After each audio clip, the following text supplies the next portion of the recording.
মগবাজার মৌচাক ফ্লাইওভারের একাংশের উদ্বোধন করলেন প্রধানমন্ত্রী। খুলে দেয়া হলো তেজগাঁও থেকে হলি ফ্যামিলি পর্যন্ত।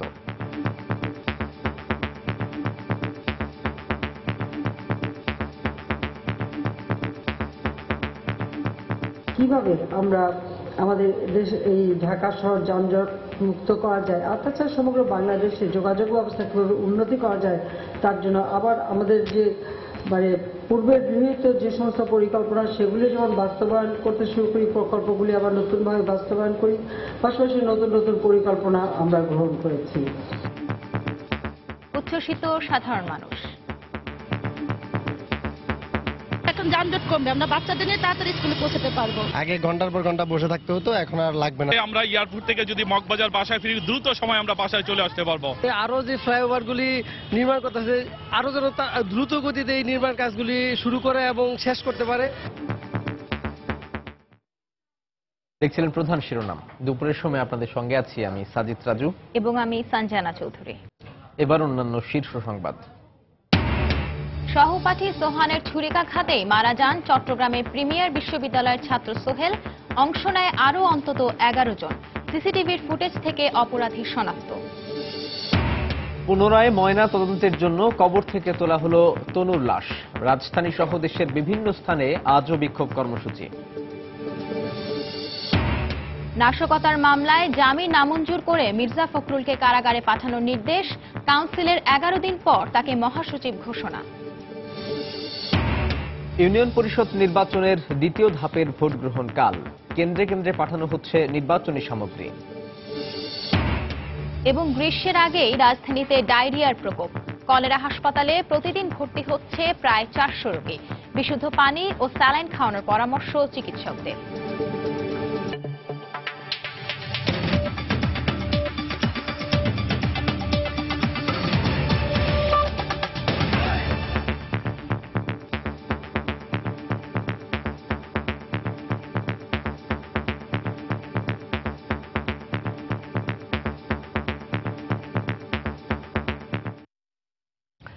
বহুল আলোচিত মগবাজার মৌচাক ফ্লাইওভারের তেজগাঁও থেকে হলি ফ্যামিলি হাসপাতাল পর্যন্ত অংশের উদ্বোধন করেছেন প্রধানমন্ত্রী শেখ হাসিনা। উদ্বোধনের পরপরই যান চলাচলের জন্য খুলে দেয়া হয় 2 কিলোমিটার অংশ। সকালে রাজধানীর বেইলি রোডের অফিসার্স ক্লাবে মগবাজার মৌচাক ফ্লাইওভারের উদ্বোধন অনুষ্ঠানে যোগ দিয়ে প্রধানমন্ত্রী বলেন, রাজধানীর জীবনযাত্রা সহজ করতে কাজ করছে সরকার। এ সময় প্রধানমন্ত্রী দুর্ঘটনা প্রতিরোধে নাগরিকদের সচেতন হবার আহ্বান জানান। মৌচাক মগবাজারকে বলা হয় রাজধানীর জটিলতম যানজটপূর্ণ এলাকার একটি। এই এলাকা পার হতে ঘন্টার পর ঘন্টা সময় লেগে যায় নগরবাসীর। তাই রাজধানীবাসীর সময় এবং অর্থ বাঁচাতে নির্মাণ করা হলো নতুন এই উড়াল সেতু। মগবাজার মৌচাক উড়াল সেতুর 7 রাস্তা থেকে হলি ফ্যামিলি হাসপাতাল পর্যন্ত এই অংশের দৈর্ঘ্য প্রায় 2 কিলোমিটার, আর পুরো উড়াল সেতুর দৈর্ঘ্য হবে প্রায় 9 কিলোমিটার, যা নির্মাণে সহযোগিতা করছে সৌদি সরকার। অনাড়ম্বরপূর্ণ অনুষ্ঠানে উড়াল সেতুর এই অংশের উদ্বোধন করেন প্রধানমন্ত্রী শেখ হাসিনা।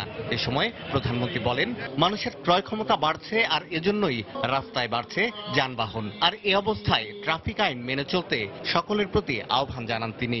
যত্র হঠাৎ করে রাস্তার মাঝখান দিয়ে দৌড় দিয়ে পার হতে যাওয়া, এগুলি বন্ধ করতে হবে। বেশিরভাগ দুর্ঘটনা কিন্তু এই কারণেই ঘটে থাকে। যারা ওই ড্রাইভারের দোষ দিয়ে ড্রাইভারকে হাতুড়ে মারতে যান, তাদেরকে আমি অনুরোধ করবো যে সবার আগে দেখবেন যে অ্যাক্সিডেন্টটা কার জন্য হলো, এবং এখানে ট্রাফিক পুলিশকে একটু সচেতন থাকতে হবে যে নাগরিকরা যেন এভাবে ব্যবহার না করে, সেটা আপনারা দেখবেন। শেখ হাসিনা বলেন, সরকারিভাবে গণপরিবহন আরো বাড়ানোর উদ্যোগ নিয়েছে সরকার, যদিও বিআরটিসি এবং রেল বন্ধে চাপ ছিল বিশ্ব ব্যাংকের। 96 সালে সরকার আসার পরে শুনলাম আমাদের বিআরটিসি লোকসানি প্রতিষ্ঠানটা বন্ধ করে দেওয়া হবে, এবং এটা নাকি একটা আন্তর্জাতিক সংস্থার পরামর্শ। কার পরামর্শ বুঝতেই পারেন। আমার কথা ছিল যে এটা বন্ধ হবে কেন, আর এটা লোকসান হবে কেন। আজকে কিন্তু এটা একটা লাভজনক প্রতিষ্ঠানে পরিণত হয়েছে, কারণ এটা তো জনসেবা দেয়। কাজে জনসেবার দিকে আমাদের তো দৃষ্টি দিতে হবে। নতুন উড়াল সেতু খুলে দেওয়ায় উচ্ছ্বসিত এলাকার মানুষ। বাচ্চাদের নিয়ে তাড়াতাড়ি স্কুলে পৌঁছাতে পারবো। মগবাজার, মালিবাগ, মৌচাক এলাকাবাসীর জন্য অনেক উপকার। বাই লেন হয়ে যারা যাবে ঢাকার বাইরে, তাদের জন্য আরো সুফল। যে সময়টা বাঁচলো আর কি, মানে আমরা সেটা বলতে বলতে আসতেছিলাম দুইজনে আর কি, যে খুবই মানে চমৎকার একটা কাজ করেছে শেখ হাসিনা। আগে ঘন্টার পর ঘন্টা বসে থাকতে হতো, এখন আর লাগবে না মনে হয় আর কি। এখন আরো যে কাজগুলি এখনো বাকি আছে এগুলি যাতে তাড়াতাড়ি সম্পন্ন হয়, আমি সরকারের কাছে এই অনুরোধ করবো। এবছর জুনে বাংলা মোটর থেকে মগবাজার মোড় হয়ে মৌচাক পর্যন্ত উড়াল সেতুর দ্বিতীয় অংশ খুলে দেয়া হবে। আর পরবর্তীতে চালু হবে শান্তিনগর থেকে রাজারবাগ মালিবাগ হয়ে রামপুরা পর্যন্ত উড়াল সেতুর তৃতীয় অংশ। শাহ আলী জয়, সময় সংবাদ, ঢাকা।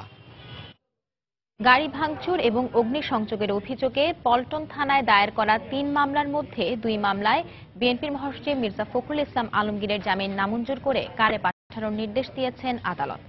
অপর একটি মামলায় জামিন পান তিনি। সকালে ঢাকা মেট্রোপলিটন ম্যাজিস্ট্রেট মোহাম্মদ গোলাম নবী জামিন আবেদন শুনানি শেষে তাকে জেল হাজতে পাঠানোর নির্দেশ দেন। এর আগে সকালে আদালতে নাশকতার 3 মামলায় আত্মসমর্পণ করেন মির্জা ফখরুল। গত 29 ফেব্রুয়ারি মির্জা ফখরুলকে 15 দিনের মধ্যে বিচারিক আদালতে আত্মসমর্পণের নির্দেশ দিয়েছিলেন প্রধান বিচারপতি সুরেন্দ্র কুমার সিনহা নেতৃত্বাধীন 5 সদস্যের আপিল বিভাগ। গত বছরের জানুয়ারিতে বিএনপির কর্মসূচি চলাকালে পল্টন এলাকায় গাড়ি ভাঙচুর এবং অগ্নিসংযোগের অভিযোগে মির্জা ফখরুলকে আসামি করে মামলা দায়ের করে পুলিশ।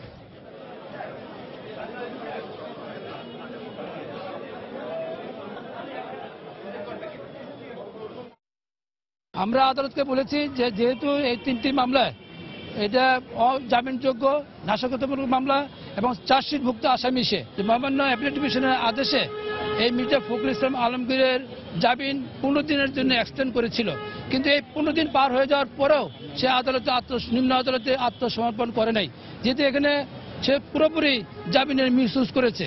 এটা আদালত আমলে নিয়েছে। এই মামলায় জামিন পাওয়ার যোগ্য ছিলেন, যেহেতু একটা মামলা জামিন দিয়েছেন, বাকি 2টা মামলা জামিন দিতে কোনো আইনগত অসুবিধা ছিল না। আমরা মনে করি আমরা ন্যায় বিচার পাই নাই, জামিন দেয় নাই, আমরা এই জামিনের আদেশের বিরুদ্ধে উচ্চ আদালতে যাব। এর আগে সকালে বিএনপির কাউন্সিলের 11 দিন পর মির্জা ফখরুল ইসলাম আলমগীরকে দলের মহাসচিব হিসেবে ঘোষণা করা হয়। বিএনপির কেন্দ্রীয় কার্যালয়ে সংবাদ সম্মেলন করে এই ঘোষণা দেওয়া হয়। সংবাদ সম্মেলনে সিনিয়র যুগ্ম মহাসচিব হিসেবে রুহুল কবির রিজভী ও কোষাধ্যক্ষ হিসেবে মিজানুর রহমান সিনহার নামও ঘোষণা করা হয়।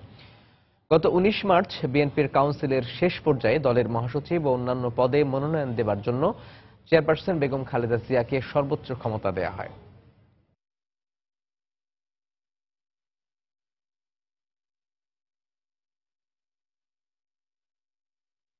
বাংলাদেশ জাতীয়তাবাদী দল বিএনপির মহাসচিব পদে বিএনপির চেয়ারপারসন যাকে মনোনয়ন দান করেছেন তার নাম মির্জা ফখরুল ইসলাম আলমগীর। সিনিয়র যুগ্ম মহাসচিব পদে যাকে মনোনয়ন দান করেছেন তার নাম ঘোষণা করছি অ্যাডভোকেট রুহুল কবির রিজভী।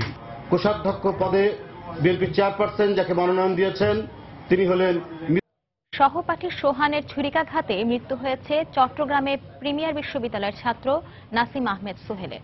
মাত্র 1 মিনিটের এই কিলিং মিশনে সোহান ছাড়াও সরাসরি অংশ নিয়েছে অন্তত 12 জন শিক্ষার্থী এবং বহিরাগত। ঘটনার সময়ে সিসিটিভি ফুটেজ দেখে এদের প্রত্যেককেই শনাক্ত করেছে পুলিশ। এই ঘটনায় গ্রেফতারকৃত 5 জন সহ 13 জনের নাম উল্লেখ করে মামলা করেছে নিহতের পরিবার। বিস্তারিত জানাচ্ছেন প্রার্থপ্রতিম বিশ্বাস। নগরীর প্রবর্তক মোড়ে প্রিমিয়ার বিশ্ববিদ্যালয়ের প্রশাসনিক ভবন এবং ক্যাম্পাসের দ্বিতীয় তলায় লাগানো সিসিটিভি ক্যামেরার ফুটেজে পাওয়া গেছে সোহেল হত্যার পুরো চিত্র। দুপুর ঠিক 1টা 1 মিনিটে ক্যাম্পাসে প্রবেশ করে ছাত্রলীগের একাংশের নেতাকর্মীরা। তাদের সবারই হাতে ছিল ধারালো অস্ত্র। ক্যাম্পাসে ঢুকেই প্রথমে প্রতিপক্ষের নেতাকর্মীদের মারধর শুরু করে। দুপক্ষের মধ্যে হাতাহাতির ঘটনাও ঘটে। এক পর্যায়ে নীল শার্ট পরিহিত সোহান তার কাছে থাকা ছুরি দিয়ে সোহেলকে উপর্যুপরি আঘাত করতে থাকে। 1 মিনিটের মধ্যে তাকে গুরুতর জখম করে তারা চলে যায়। প্রিমিয়ার বিশ্ববিদ্যালয় কর্তৃপক্ষ ঘটনার পরপরই সেই সিসিটিভি ক্যামেরার ফুটেজ তুলে দিয়েছে পুলিশের হাতে। আমাদের প্রক্টোরিয়াল বডিকেও দায়িত্ব দেওয়া হয়েছে, তারা খুঁজে বের করুক কে অপরাধ করেছে, কারণ এটা একটা মৃত্যু ঘটেছে এবং এখানে ছেলেরা পড়তে আসে, তারা তো মারামারি করতে আসে না। পরে পুলিশ ঘটনাস্থলে উপস্থিত হয়ে আশরাফুল আলম আশরাফ, তামিমুল আলম তামিম, ওয়াহিদুজ্জামান নিশান, জিয়াউল হাসান চৌধুরী এবং এস.এম. গোলাম মোস্তফাকে আটক করে। নিহত সোহেলের অনুসারীরা চকবাজার থানায় গিয়ে হত্যাকাণ্ডের সঙ্গে জড়িত থাকার ব্যাপারে তাদের শনাক্ত করে। ওই 5 জনকে আমরা অ্যারেস্ট করার পরপরই বাদী পক্ষের এবং এই যাদেরকে তারা মারছে তাদের পক্ষের ছেলেরা এসে থানায় এসে তাদেরকে আইডেন্টিফাই করছে যে এই 5 জন এই ঘটনার সাথে জড়িত। এছাড়া আমরা আরো 7 জনকে আইডেন্টিফাই করতে সক্ষম হয়েছি, যাদের নাম আমরা পেয়ে গেছি। সোহেলকে হত্যার ঘটনায় 13 জনের নাম উল্লেখ এবং অজ্ঞাতনামা আরো 20 থেকে 25 জনকে আসামি করে চকবাজার থানায় মামলা করেছে তার বাবা অবসরপ্রাপ্ত সার্জেন্ট আবু তাহের। আটককৃত 5 জনকে এই মামলায় গ্রেফতার দেখানো হয়েছে। প্রিমিয়ার বিশ্ববিদ্যালয়ের MBA শিক্ষার্থীদের বিদায় অনুষ্ঠানে প্রধান অতিথি করাকে কেন্দ্র করে ছাত্রলীগের 2 গ্রুপের বিরোধের জের ধরে হামলায় নিহত হয় শিক্ষার্থী সোহেল। এ ঘটনায় আরো 2 জন আহত হয়েছে।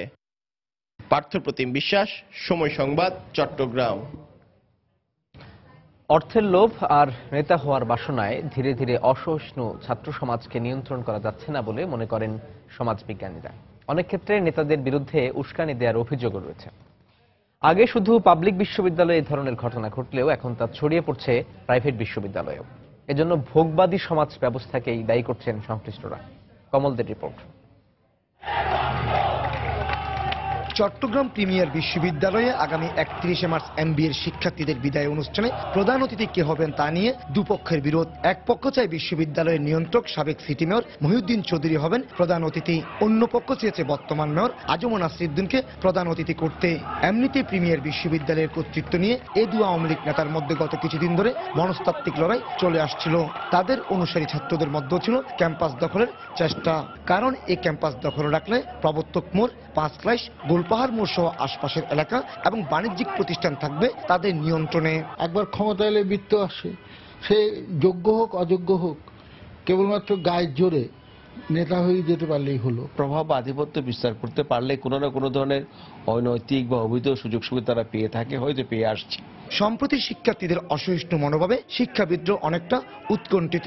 আর তারা মনে করেন সামরিক শাসকরা ছাত্রদের মধ্যে বিত্তভোগ লাভের যে বীজ বুনে গেছেন তার পরিণতি ভোগ করতে হচ্ছে বর্তমান প্রজন্মকে। আগেকার দিনে যারা রাজনীতি করত তারা পড়াশুনো করে রাজনীতি করত, এখন পড়াশুনোর রাজনীতি হয় না, এখন হয় গায়ের জোরে রাজনীতি, মারামারি রাজনীতি। একসময় শুধু সরকারি বিশ্ববিদ্যালয়গুলোতে শিক্ষার্থীদের সংঘাত ছিল উল্লেখ করার মতো, কিন্তু এখন বেসরকারি বিশ্ববিদ্যালয়গুলো সেই ধারা থেকে বাদ যাচ্ছে না। প্রাইভেট বিশ্ববিদ্যালয়ে ম্যাক্সিমাম ক্ষেত্রে দেখা যাচ্ছে ছাত্রদের কিন্তু আর্থিক দিকটা অনেক বেশি শক্তিশালী এবং তারা কেন জানি আমার মতে একটা আধিপত্যবাদ বা একটা প্রভাব বিস্তার করার জন্য তারা সংঘবদ্ধ হচ্ছে এবং সংঘবদ্ধ হয়ে তারা কোনো না কোনো রাজনৈতিক দল বা কোনো রাজনৈতিক নেতার আশ্রয় প্রশ্রয় খোঁজার চেষ্টা করছে। এক্ষেত্রে রাজনৈতিক দলগুলোর শীর্ষ নেতারা যতদিন পর্যন্ত ছাত্র সংগঠনগুলোকে নিয়ন্ত্রণ করতে ব্যর্থ হবে ততদিন পর্যন্ত সংঘাতের এ ধারা চলবে বলে মনে করছেন সমাজ বিজ্ঞানীরা। কমল দে, সময় সংবাদ, চট্টগ্রাম। আদালতের নির্দেশে কবর থেকে তোলা হলো ভিক্টোরিয়ার ছাত্রী তনুর লাশ। পুনরায় ময়নাতদন্তের জন্য নেওয়া হয়েছে কুমিল্লা মেডিকেল কলেজ হাসপাতালে।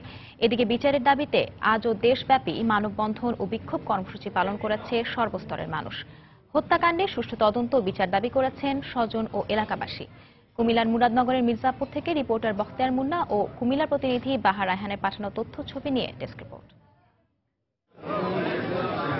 মৃত্যুর 10 দিন পর কুমিল্লার মুরাদনগরের মির্জাপুর গ্রামের কবরস্থান থেকে তোলা হলো সোহাগী জাহান তনুর লাশ। কুমিল্লা সদর উপজেলার নির্বাহী কর্মকর্তা লুৎফুন্নাহারের তত্ত্বাবধানে সিআইডি সদস্যরা এ লাশ উত্তোলন করেন। পরে ময়নাতদন্তের জন্য লাশ জেলা মেডিকেল কলেজ হাসপাতালে পাঠানো হয়। এ সময় এলাকাবাসী ও তনুর পরিবারের সদস্যরা সেখানে ভিড় করেন। গ্রামবাসীর পক্ষ থেকে আমি চাইতেছি যে তা থেকে দ্রুত গ্রেফতার করে এর সুষ্ঠু বিচার চাই। কে মারলো, কারা মারলো আমরা জানতে চাই। লাশের ময়নাতদন্তের সঠিক প্রমাণ আমরা চাই।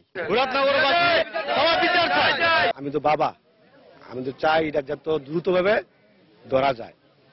আমি যখন আজকে 10 দিন পাইলাম না, কোনো ক্লুই পাইলাম না, কেউ এবার বলে নাই। আদালতের নির্দেশনা মতে উত্তোলন করা হয়েছে লাশ এবং শ্রোতাল করা হয়েছে। পুলিশ এবং সিআইডি ময়নাতদন্তের জন্য নেওয়া হয়েছে।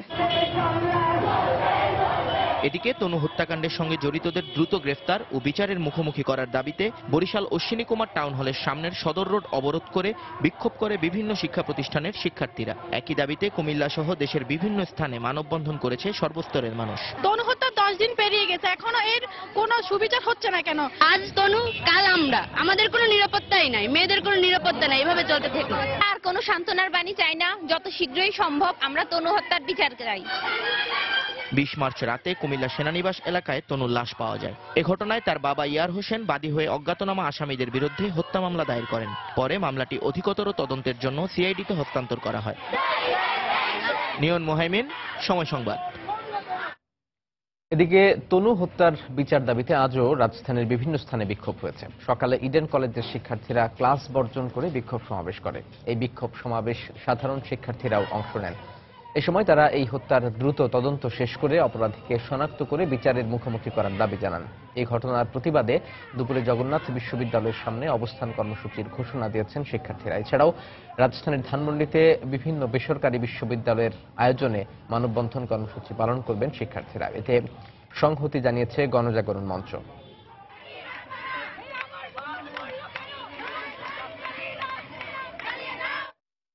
আমাদের সমস্ত নারী তো আমরা নিরাপত্তাহীনতায় ভুগতেছি। আমরা চাই অবশ্যই যেন এইটা সঠিক এবং সুস্থ বিচার হয়।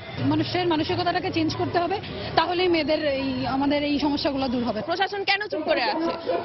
আজকে যদি প্রশাসন যদি কোনো ব্যবস্থা নিতে হয়, আজকে এতদিনে তার বিচার, তার ধর্ষণকারী এতদিনে আমাদের সামনে চলে আসতো। প্রশাসনের কাছে জানতে চাই কি অপরাধ ছিল তনুর? কেন আমার বোন তনুকে এভাবে নৃশংসভাবে হত্যা করা হলো? কেন তাকে ধর্ষণ করা হলো? সিলেট অঞ্চলে খুন, ধর্ষণ সহ বিভিন্ন ফৌজদারি মামলা প্রমাণের জন্য ভিসেরা, ডিএনএ পরীক্ষা সহ সব রাসায়নিক পরীক্ষার জন্য নমুনা ঢাকা, চট্টগ্রামে পাঠাতে হয়। এতে মামলা নিষ্পত্তিতে সময় ক্ষেপণের কারণে বিচার প্রার্থীদের ভোগান্তির শেষ নেই। এসব দিক বিবেচনায় এনে ওসমানী মেডিকেল কলেজ চত্বরে অবকাঠামো নির্মাণ করা হয়েছিল, কিন্তু সিদ্ধান্তহীনতার কারণে চালু করা সম্ভব হচ্ছে না এই রাসায়নিক পরীক্ষাগার। দিগেন সিংহের তোলার ছবিতে বিস্তারিত জানাচ্ছেন ইকরামুল কবির। সিলেট ওসমানী মেডিকেল কলেজের মর্গে প্রতিদিন গড়ে 60টি লাশের ময়নাতদন্ত হয়ে থাকে। ময়নাতদন্তে প্রাপ্ত নমুনা ছাড়াও আত্মহত্যা, হত্যাকাণ্ড ও ধর্ষণের ঘটনায় ভিকটিম থেকে সংগৃহীত ভিসেরা রিপোর্টের জন্য পাঠাতে হয় চট্টগ্রামে, আর শিশু ও নারী নির্যাতন দমন ট্রাইব্যুনাল থেকে ডিএনএ টেস্টের জন্য পাঠাতে হয় ঢাকায়। এখানে বছরে প্রায় 150 শতাধিক ভিসেরা এখানে এটা হয়। এটা এই চট্টগ্রামের কারণে হয়তো কিছুটা সময় সাপেক্ষর বিষয় হয়ে দাঁড়ায়। বিভিন্ন পরীক্ষার প্রতিবেদন ঢাকা ও চট্টগ্রামে পাঠানোর ফলে বিচার প্রার্থীরা পড়েন ভোগান্তিতে। বিচারের একটি পর্যায়ে এসে উনাকে সেই সাক্ষী দিয়ে এটা প্রমাণ করতে হবে। সুতরাং উনার বিরুদ্ধে উনাকে প্রসেস দিতে হবে, উনার জন্য একটা তারিখ নির্ধারণ থাকবে। উনি যদি না আসেন তাহলে সেই তারিখটা আবার দীর্ঘায়িত হবে। এসব বিবেচনায় এনে 2006 সালে ওসমানী মেডিকেল কলেজের মর্গের পাশে একটি ভবন নির্মাণ করে সেখানে যাবতীয় পরীক্ষা করার ব্যবস্থা নেয়ার চিন্তা ভাবনা করা হয়, কিন্তু শেষ পর্যন্ত ভবন নির্মাণ হলেও এখন পর্যন্ত তা চালু করা সম্ভব হয়নি।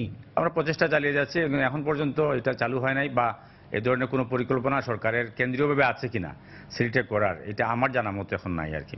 তবে প্রতিটি মেডিকেল কলেজে এই পরীক্ষাগুলো করানোর প্রয়োজনীয়তার কথা বললেন ওসমানী মেডিকেল কলেজ হাসপাতালের পরিচালক।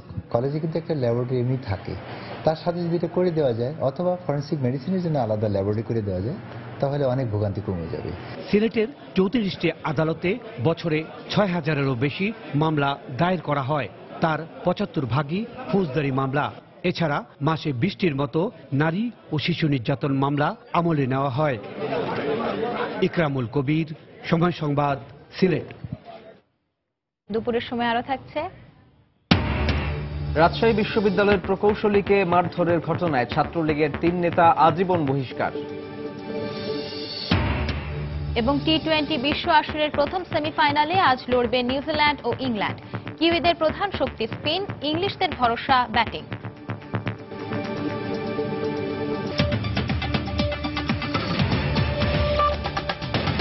বাংলাদেশ ব্যাংকের রিজার্ভের চুরি হওয়া 8 কোটি 10 লাখ ডলারের মধ্যে 3 কোটি 10 লাখ ডলার ফেরত পাওয়ার সম্ভাবনা রয়েছে বলে জানিয়েছেন ফিলিপিন সিনেটের প্রেসিডেন্ট রালফ রেক্টো। ফিলিপিন্সের সংবাদ মাধ্যমকে দেয়া এক সাক্ষাৎকারে তিনি আরো বলেন, এর মধ্যে কিম অং এর সোলায়ার ক্যাসিনো থেকেই 1 কোটি 40 লাখ ডলার উদ্ধার করা সম্ভব।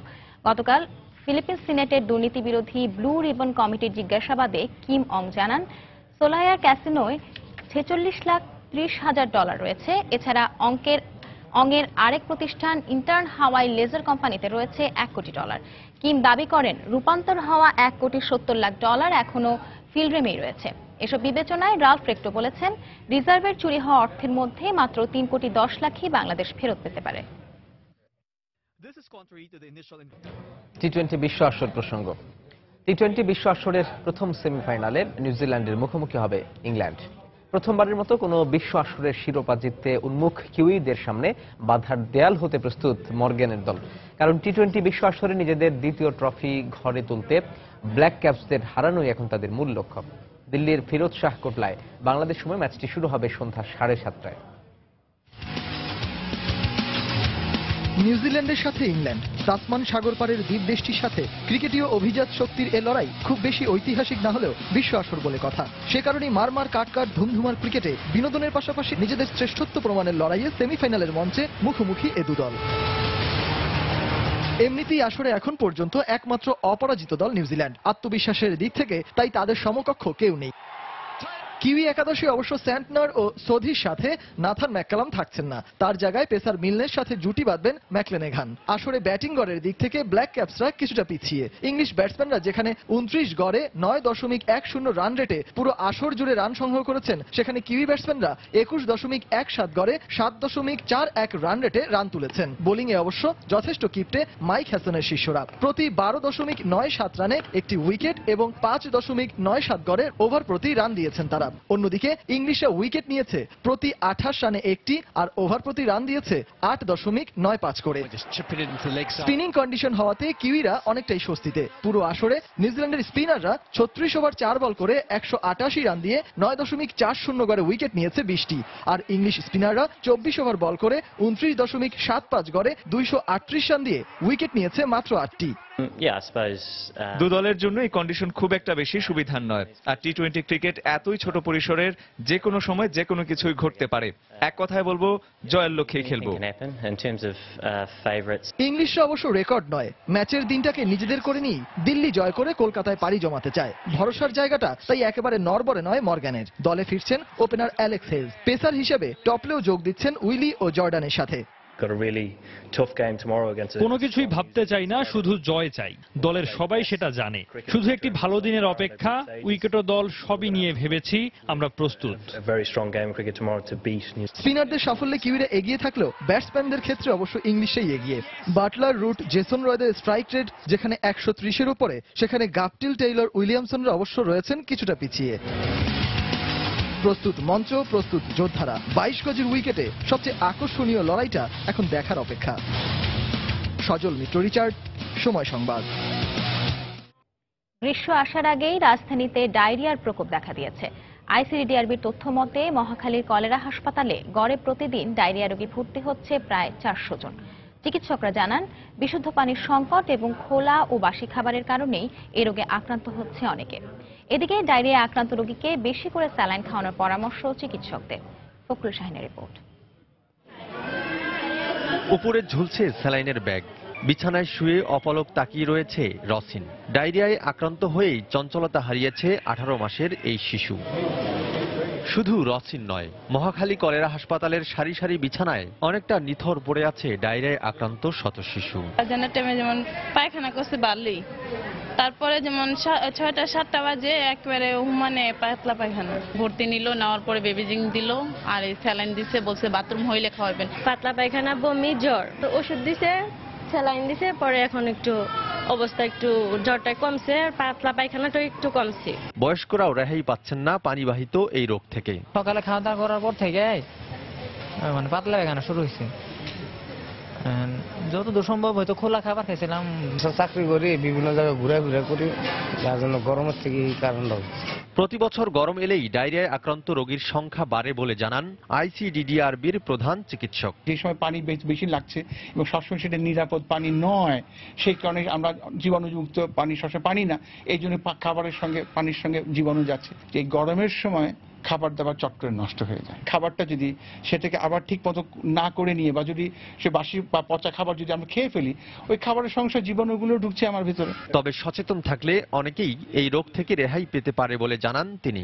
প্রত্যেকবার খাবারের আগে এবং ওয়াশরুম থেকে আসার পরে সব সাবান দিয়ে ভালো করে হাত ধুয়ে না, এবং পয় নিষ্কাশন ব্যবস্থাটা এটাও খেয়াল রাখতে হবে যেন যা যা আপনার ময়লা যা হচ্ছে সেটা সঠিকভাবে ডিসপোজ অফ করা যায়। গবেষকরা বলছেন প্রতি বছর দেশে প্রায় 70% শিশু আক্রান্ত হয় পানিবাহিত রোগে। তাই শিশুদের প্রতি আরো বেশি যত্নশীল হওয়ার পরামর্শ তাদের। ফখরুল শাহিন, সময় সংবাদ, ঢাকা।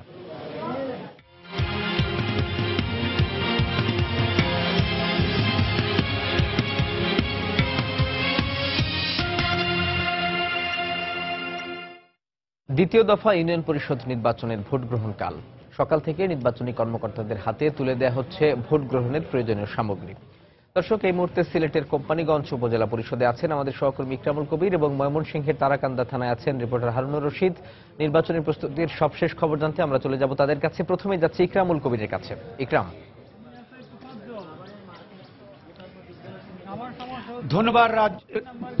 ধন্যবাদ রাজু। সিলেটের এই যে কোম্পানীগঞ্জ উপজেলা, এই উপজেলার 6টি ইউনিয়ন পরিষদের আগামীকাল নির্বাচন অনুষ্ঠিত হবে। ইতিমধ্যে নির্বাচনী এলাকাগুলোর যে 54টি কেন্দ্র রয়েছে, 54টি কেন্দ্রে নির্বাচনী সামগ্রী পৌঁছে যাওয়ার ব্যবস্থা হচ্ছে। এখানে যারা প্রিজাইডিং অফিসার রয়েছেন এই কেন্দ্রগুলোর, সে প্রিজাইডিং অফিসার, সহকারী প্রিজাইডিং অফিসার এবং অন্যান্য পুলিশ কর্মকর্তা, আনসার যারা আছেন, তারা সবাই এসে যৌথভাবে এখান থেকে এই নির্বাচন অফিস থেকে, কোম্পানীগঞ্জ নির্বাচন অফিস থেকে নির্বাচনী সামগ্রী সংগ্রহ করছে এবং নির্বাচনী সামগ্রী সংগ্রহ করে যার যার এলাকায় নিয়ে যাচ্ছে। এবং প্রত্যেকটি কেন্দ্রে যাওয়ার জন্য যে পরিমাণ আনসার এবং পুলিশ মোতায়েন থাকবে আগামীকাল, সেই আনসার এবং পুলিশ এই নির্বাচনী সামগ্রীর সাথে, অর্থাৎ ব্যালট বাক্স, ব্যালট পেপার সহ অন্যান্য যে সামগ্রী রয়েছে, সেই সামগ্রীগুলো নিয়ে গাড়িতে করে সেই কেন্দ্রগুলোতে যাচ্ছে এখান থেকে।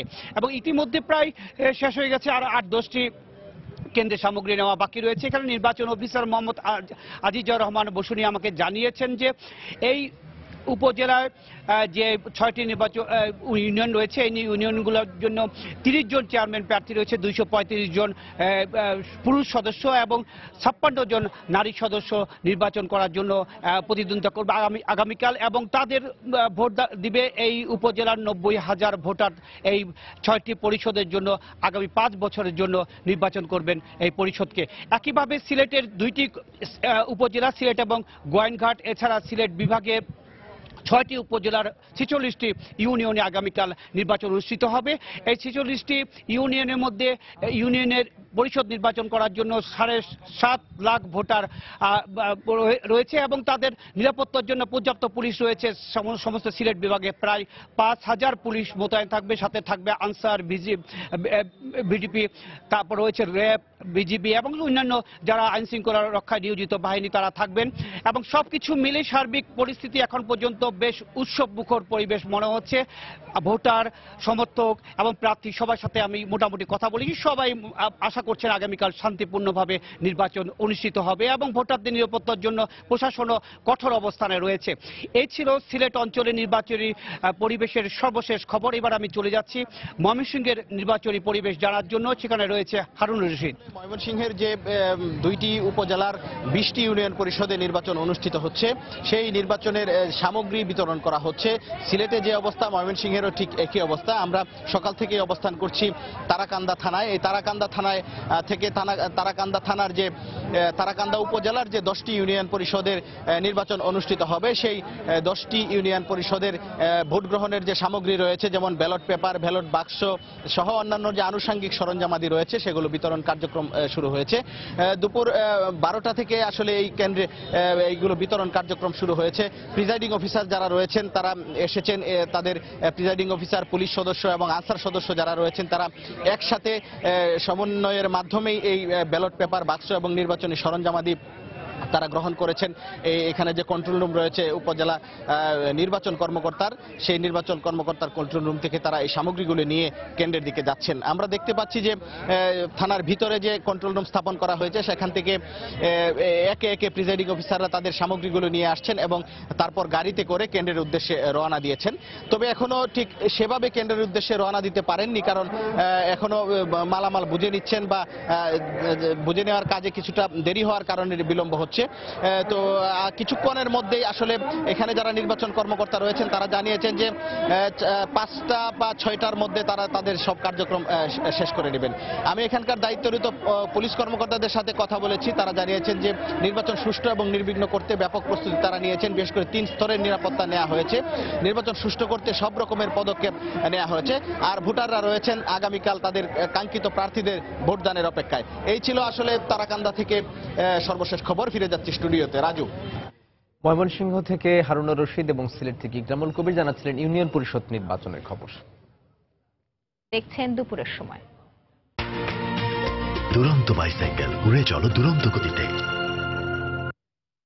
রাজশাহী বিশ্ববিদ্যালয়ের ভারপ্রাপ্ত প্রধান প্রকৌশলীকে মারধরের ঘটনায় ছাত্রলীগের 3 নেতাকে আজীবন বহিষ্কার করেছে রাজশাহী বিশ্ববিদ্যালয় কর্তৃপক্ষ।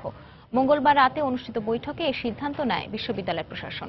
কর্তৃপক্ষ জানায়, তদন্তে দোষী প্রমাণিত হওয়ায় বিশ্ববিদ্যালয়ের শাখা ছাত্রলীগের সাবেক সাধারণ সম্পাদক ও ফাইন্যান্স বিভাগের শিক্ষার্থী তৌহিদ আল হোসেন তুহিন, বর্তমান সহসভাপতি ও ফিশারিজ বিভাগের মাস্টার্সের শিক্ষার্থী তন্ময় আনন্দ অভি এবং শহীদ হাবিবুর রহমান হলের সভাপতি ও ফিশারিজ বিভাগের শিক্ষার্থী মামুনুর রশিদের ছাত্রত্ব স্থায়ীভাবে বাতিল করা হয়। 2014 সালের 28 আগস্ট টেন্ডার নিয়ে দ্বন্দ্বে উপাচার্যের দফতরে ভারপ্রাপ্ত প্রধান প্রকৌশলী সিরাজুম মুনিরকে মারধর করে এই 3 নেতা। এরপর তাদের সাময়িক বহিষ্কার করা হলেও দোষী প্রমাণিত হওয়ায় তাদেরকে পরে আজীবন বহিষ্কারের সিদ্ধান্ত নেয় বিশ্ববিদ্যালয় প্রশাসন।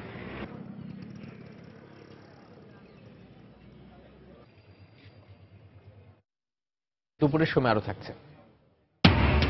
মিয়ানমারের প্রেসিডেন্ট হিসেবে শপথ নিলেন 3 কিয়াও। পররাষ্ট্র সহ কয়েকটি দপ্তরের প্রধান হিসেবে অং সান সুচির দায়িত্ব গ্রহণ।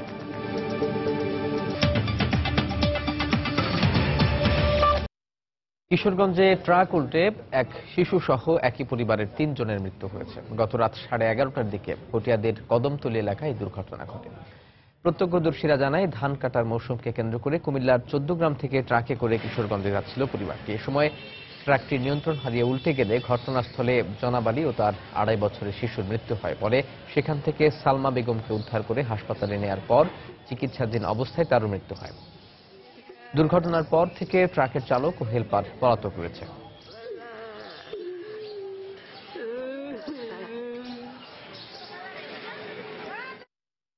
পাঁচ মাস বন্ধ থাকার পর আবার শুরু হচ্ছে কাঁচা পাট রপ্তানি। এতে মন্দা ব্যবসার ক্ষতি কিছুটা কাটিয়ে উঠতে পারবেন বলে আশা করছেন ব্যবসায়ীরা।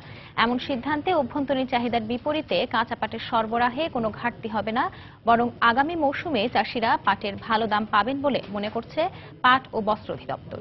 বিস্তারিত কামরুল হাসানের রিপোর্টে। ধান, চাল, চিনি সহ 6টি পণ্যে পাটজাত মোড়কের বাধ্যতামূলক ব্যবহার আইন 2010 বাস্তবায়নে গত বছরের 3 নভেম্বর 1 মাসের জন্য কাঁচা পাট রপ্তানি বন্ধ করা হয়। আন্তর্জাতিক বাজারে বাংলাদেশি পাটের ভালো চাহিদা থাকলেও অভ্যন্তরীণ সরবরাহ ঠিক রাখতে এর ঠিক 1 মাস পর পাট রপ্তানিতে জারি করা হয় অনির্দিষ্টকালের নিষেধাজ্ঞা। এতে বিপাকে পড়েন কাঁচা পাট রপ্তানিকারকরা। এরপর গেল সোমবার এই নিষেধাজ্ঞা তুলে নেওয়া হয়, যা কার্যকর হবে আগামী 3 এপ্রিল থেকে। সরকারের এই সিদ্ধান্তকে ইতিবাচক হিসেবে দেখছেন ব্যবসায়ীরা।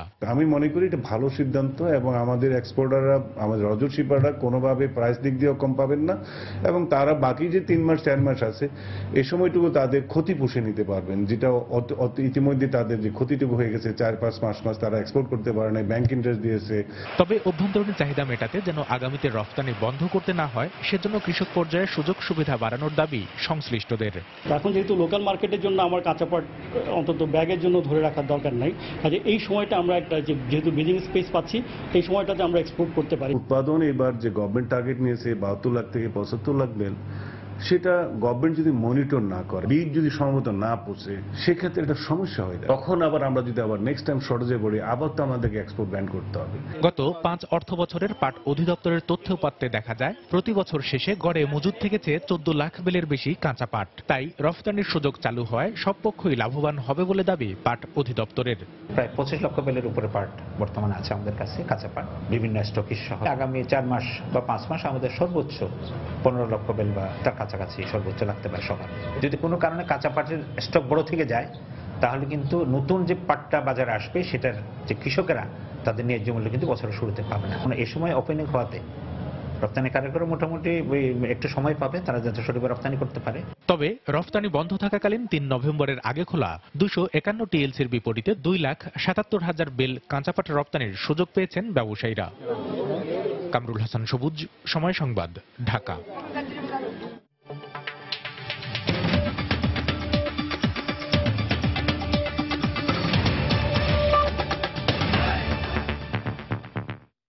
মিয়ানমারের প্রেসিডেন্ট হিসেবে শপথ নিলেন দেশটির গণতন্ত্রপন্থী নেতা অং সান সুচির ঘনিষ্ঠজন হিসেবে পরিচিত তিন কিয়াও।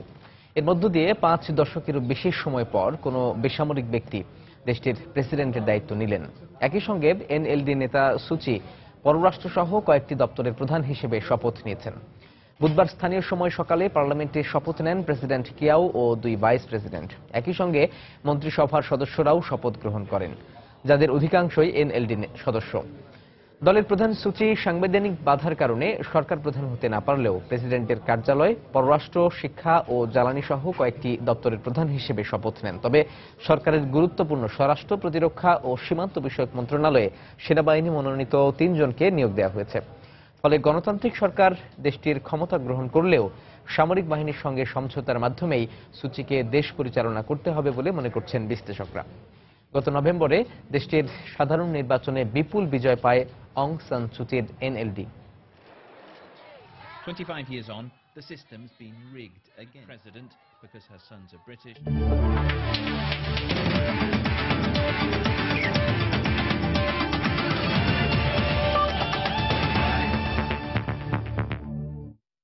বিশ্ব নারী টি20 আসরের খবর। শিরোপার লড়াইয়ে আরও এক ধাপ এগিয়ে যেতে আসরের প্রথম সেমিফাইনালে বর্তমান চ্যাম্পিয়ন অস্ট্রেলিয়ার মুখোমুখি হবে ইংল্যান্ড নারী ক্রিকেট দল। ইতিমধ্যেই টস জিতে ফিল্ডিংয়ের সিদ্ধান্ত নিয়েছে ইংল্যান্ড। দিল্লিতে 2 দলের ম্যাচটি শুরু হবে বাংলাদেশ সময় বিকেল 3টায়। গেল আসরে অজি নারীদের কাছে হেরে ফাইনালের মঞ্চ থেকে বিদায় নিতে হয় ইংলিশ নারী দলকে। এবারে প্রতিশোধের সুযোগ সাবেক চ্যাম্পিয়ন ইংল্যান্ডের সামনে। দুর্দান্ত ফর্মে থাকা ইংলিশ নারীরা সুপার 10-এ হারিয়েছে বাংলাদেশ, ভারত, ওয়েস্ট ইন্ডিজ আর পাকিস্তানের মেয়েদের। গ্রুপ পর্বে অপরাজিত থাকার রেকর্ড নিয়ে চ্যাম্পিয়ন হয়ে শীর্ষ 4-এ স্থান করে নিয়েছে ইংল্যান্ড। সেমিতেও জয়ের ধারা ধরে রেখে ফাইনালে ওঠার লক্ষ্য নিয়ে অজি নারীদের বিপক্ষে মাঠে নামতে প্রস্তুত শার্লট এডওয়ার্ডসের দল। এদিকে গ্রুপ পর্বের 4টি ম্যাচের মধ্যে 3টিতে জয় পেয়ে গ্রুপ এর দ্বিতীয় দল হিসেবে সেমির টিকিট নিশ্চিত করেছে 3 বারের চ্যাম্পিয়ন অস্ট্রেলিয়া। তবে চতুর্থ শিরোপা ঘরে তোলার জন্য ফাইনালের পথে এগিয়ে যেতে ইংল্যান্ডকে কোনো রকম ছাড় দেবে না মেগ ল্যানিনের দল।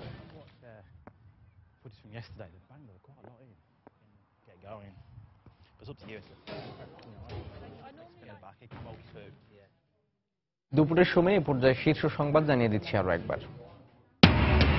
মগবাজার মৌচাক ফ্লাইওভারের তেজগাঁও হলি ফ্যামিলি অংশের উদ্বোধন করলেন প্রধানমন্ত্রী।